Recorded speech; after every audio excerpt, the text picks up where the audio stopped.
चलिए फ्रेंड्स, सभी आ जाइए।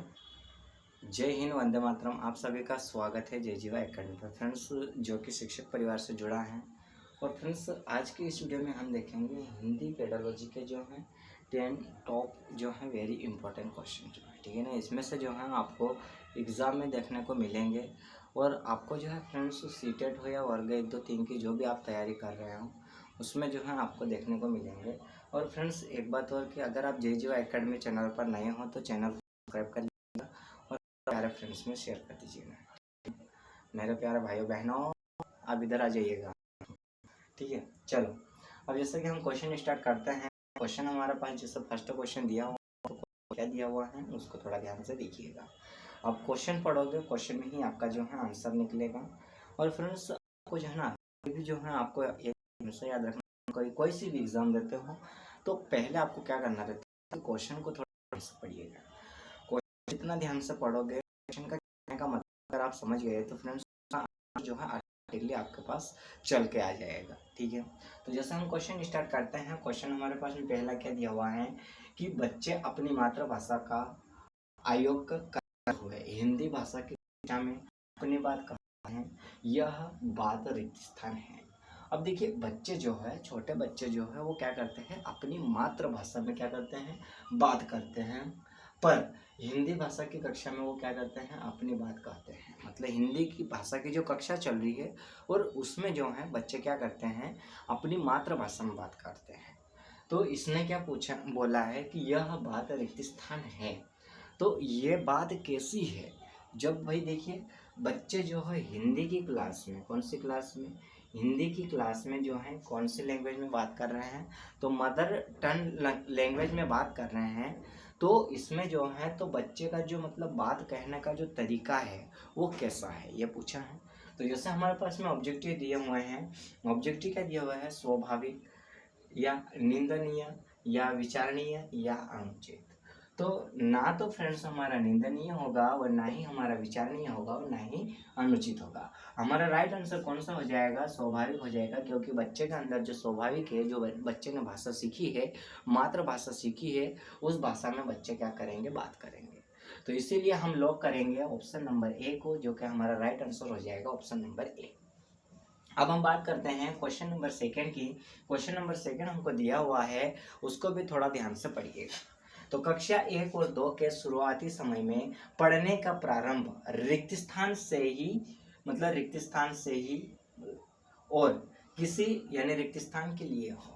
अब जैसे इसने बात करी है कि मतलब कक्षा पहली से लगाकर जो दूसरी के जो बच्चे होते हैं, कक्षा 1 और 2 के जो बच्चे होते हैं, वो शुरुआती समय में पढ़ने का प्रारंभ करते हैं। तो किससे करते हैं, ये पूछा है। तो जैसे हमारे पास में ऑप्शन दिए हुए हैं, ऑप्शन क्या दिए हुए हैं, अर्थ, उद्देश्य, दूसरा दिया हुआ है अक्षर ज्ञान और मनोरंजन, तीसरा हमको दिया हुआ है शब्द मूल्यांकन और चौथा हमको दिया हुआ है इनमें से कोई नहीं।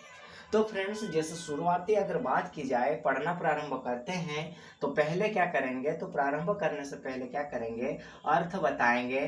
फिर उसके बाद हम क्या करेंगे, बच्चों को अर्थ के बाद में फिर हम बच्चों को क्या करेंगे, उद्देश्य बताएंगे। तो फ्रेंड्स, इसका जो है आंसर हमारा हो जाएगा अर्थ और उद्देश्य हो जाएगा, ना कि अक्षर ज्ञान होगा और ना शब्द मूल्यांकन होगा और ना ही इनमें से कोई नहीं, ठीक है। ध्यान रखना है आपको अच्छे से। अब हम बात करते हैं क्वेश्चन नंबर 3 का। क्वेश्चन नंबर 3 हमको दिया हुआ है, वो क्या दिया हुआ है उसको भी पहले ध्यान से पढ़िएगा। हिना पढ़ते समय अनेक बार क्या करती है, अटकती है। हिना कौन है, एक लड़की है जो कि पढ़ते समय क्या करती है, अनेक बार मतलब कई बार अटकती है। फिर उसे पढ़ने में कठिनाइयाँ होती है। उसकी समस्या मुख्यतः रिक्त स्थान में संबंधित है। अब बात की है कि हिना एक लड़की है जो कि पढ़ते समय क्या करती है, अटकती है। और उसको पढ़ते समय जो होती है बहुत सारी कठिनाइयाँ होती है। तो वो मुख्यतः पढ़ते समय उसको जो समस्या आती है तो वो किस में आती है, ये हमको बोला है। तो जैसे हमारे पास में दिया हुआ है, जब पढ़ने में कठिनाइयाँ आती है तो वो डिसलेक्सिया होगा। क्या होगा फ्रेंड्स, डिसलेक्सिया होगा। अब जैसे हमारे पास ऑप्शन दिए हुए हैं पठन अरुचि या बुद्धि लब्धि या डिसलेक्सिया, डिसग्राफिया। तो डिसग्राफिया जो है फ्रेंड्स ये गणित से रिलेटेड है और डिसलेक्सिया जो है हमारा पढ़ने से है। तो इसका जो है हमारा ना तो पठन अरुचि आएगा, ना बुद्धि लब्धि होगा और ना ही डिस्ग्राफिया होगा। हमारा राइट आंसर कौन सा चले जाएगा? Option number C. लॉक कर दीजिएगा ऑप्शन नंबर सी को। ठीक है, अब हम बात करते हैं क्वेश्चन नंबर 4 की, जो कि हमारे पास दिया हुआ है कि एक प्राथमिक शिक्षक के रूप में आप सतत और व्यापक आकलन करते समय किसे सर्वोपरि मानते हैं? मतलब किसे सर्वोपरि मानते हैं? भाई मान लो आप जो हो एक प्राथमिक जो स्कूल है ना, फर्स्ट से लगा के 5th तक क्लास की जो स्कूल है उसमें आप एक शिक्षक हो और आपको जो है सतत और व्यापक आकलन के क्या करना है? आपको आकलन करते समय आपको किसे जो है सर्वोपरि मानते हैं? आप किसे सर्वोपरि मानोगे? तो इसमें जो है हमको ऑप्शन दिए हुए हैं। ऑप्शन क्या दिए हुए हैं उसको थोड़ा ध्यान से पढ़िएगा। जैसे कि कठिन शब्दों का श्रुत लेखन करोगे, बिल्कुल भी नहीं होगा। लिखित प्रश्न पत्र, ये भी नहीं होगा। पाठ से देकर सुलेख लिखना, ये भी नहीं होगा। बच्चों द्वारा विभिन्न संदर्भों में भाषा का प्रयोग करोगे, तो ये बिल्कुल हो जाएगा हमारा। ना तो फर्स्ट होगा, ना सेकेंड होगा और ना ही थर्ड होगा। हमारा राइट आंसर कौन सा हो जाएगा फ्रेंड्स? तो राइट आंसर हमारा 4 हो जाएगा। लॉक कर दीजिएगा ऑप्शन नंबर डी को। अब जैसे हमारे पास देखने को मिलता है क्वेश्चन नंबर 5, जो कि हमारे पास दिया हुआ है कि भाषा की कक्षा में भाषाई खेलों का आयोजन मुख्यतः होना चाहिए। भाषा की कक्षा में भाषाई खेलों का क्या करना चाहिए? आयोजन करना चाहिए। तो आप किस तरह से आयोजन करोगे ये हमको पूछा हुआ है। तो हम हमारे पास जो है ऑप्शन देखने को मिलते हैं। ऑप्शन क्या है? तो ऑप्शन को थोड़ा ध्यान से पढ़िएगा। तो भाषा सीखने के लिए प्रतिक्रिया में स्वाभाविक लाता है, ये हो सकता है, बट आपका क्या आंसर है आप कमेंट करके बताइएगा। सेकेंड हमको दिया हुआ है कि आकलन का काम करता है। थर्ड हमको दिया हुआ है रोचकता लाता है। और फोर्थ हमको दिया हुआ है अध्यापक के काम को सरल बनाता। तो फ्रेंड्स, अध्यापक के काम को कहाँ से सरल बना देगा और आकलन का काम कहाँ से करेगा और रोचकता कहाँ से लाएगा? इसका राइट आंसर हमारा हो जाएगा ऑप्शन नंबर ए। लॉक कर दीजिएगा ऑप्शन नंबर ए को। और फ्रेंड्स, एक बात और आपको याद दिला दे कि अगर आप नोट्स तैयार करना चाहते हो तो नोट्स तैयार कर सकते हो। और फ्रेंड्स, हमारी ये जो है हिंदी की जो है ज़्यादा लंबी मतलब क्लासेस नहीं चल रही है। हम अभी ये जो है 5वीं या 6ठी क्लास ले रहे हैं। तो आप जो है इसमें हम पढ़ाएंगे आपको 1000 क्या पढ़ाएंगे? ऑब्जेक्टिव पढ़ाएंगे। थ्योरी तो हमने जो है आपको क्लियर करवा दी है पेडालॉजी की। तो फ्रेंड्स, हमारे पास जो है 1000 हम क्या पढ़ाएंगे इसमें आपको? क्वेश्चन। ठीक है ना? तो फ्रेंड्स, अगर आप नोट्स भी तैयार करना चाहते हो तो कर सकते हो। फ्रेंड्स, एक बार आप नज़र मार लीजिएगा। हम तब तक क्या करें? पानी पी लेते हैं।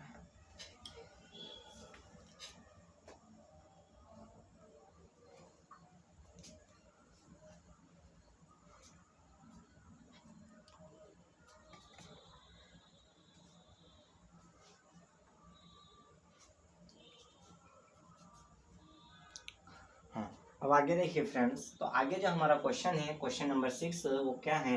तो वो क्वेश्चन क्या दिया हुआ है उसको भी थोड़ा ध्यान से देखिएगा।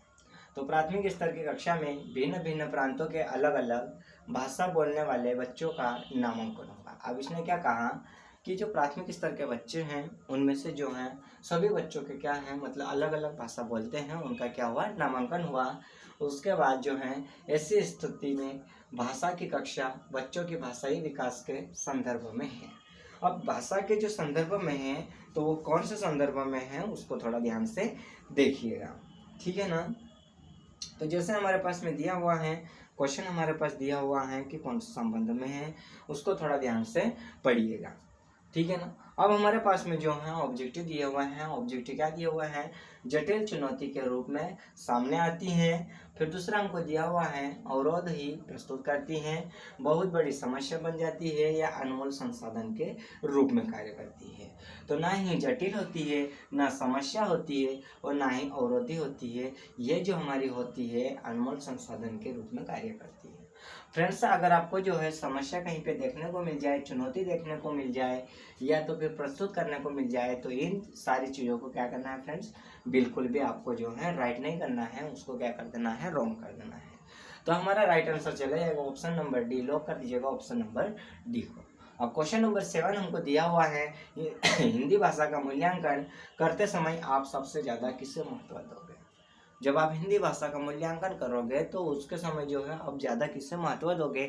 ये क्वेश्चन हमको दिया हुआ है और उसमें जो है ऑब्जेक्टिव हमको दिए हुए हैं। ऑब्जेक्टिव को थोड़ा ध्यान से पढ़िएगा। ठीक है ना?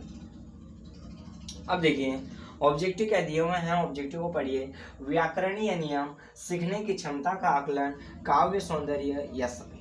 तो ना तो काव्य सौंदर्य होगा न सभी होगा। जब हमारा काव्य सौंदर्य नहीं होगा तो ये सभी तो हो ही नहीं सकता, और ना व्याकरण आप सीख सकते। आप किससे महत्व दोगे, तो आप जो हो सीखने की क्षमता का आकलन करने को आप क्या करोगे, महत्व दोगे। ठीक है, अब हमारे पास में क्वेश्चन नंबर 8 दिया हुआ है। क्वेश्चन नंबर 8 क्या है, कक्षा 1 और 2 के बच्चों के लिए आप किस तरह की कहानी का चयन करेंगे।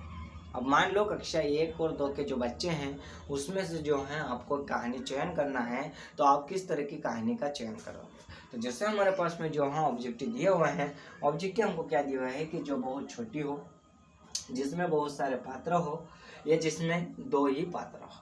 तो ना तो आप छोटी ले सकते हो, ना बहुत सारे पात्र वाली ले सकते हो, ना 2 पात्र वाली। तो हमारे पास में जो चौथा ऑब्जेक्टिव दिया हुआ है कि जिसमें शब्द भी हो, वाक्य भी हो, घटनाओं का वर्णन भी किया हो, या चित्रात्मक शैली भी हो। तो फ्रेंड्स इसमें सारी चीजें होना चाहिए। इसका मतलब हमारा राइट आंसर कौन सा चले जाएगा, ऑप्शन नंबर डी। लॉक कर दीजिएगा ऑप्शन नंबर डी को। अब जैसे हम बात करते हैं क्वेश्चन नंबर 9। क्वेश्चन नंबर 9 हमको दिया हुआ है, क्या दिया हुआ है, भाषा सीखने और भाषा अर्जित करने में मुख्य अंतर का आधार। देखिए, भाषा सीखने और भाषा अर्जन में क्या है, आपस में अंतर है। तो उसका मुख्य अंतर कौन सा है उसको थोड़ा ध्यान से देखिएगा। ठीक है, अब जैसे हमारे पास जो है ऑप्शन दिए हुए हैं, ऑप्शन क्या दिया हुआ है, साक्षरता, पाठ्य सामग्री, भाषा परिवेश, भाषा का आकलन। तो भाषा का आकलन बिल्कुल भी नहीं है, पाठ्य सामग्री ये भी नहीं होगा, साक्षरता भी नहीं होगा। हमारा राइट आंसर चले जाएगा भाषा परिवेश। तो लॉक कर दिए ऑप्शन नंबर सी को, जो कि हमारा राइट आंसर है।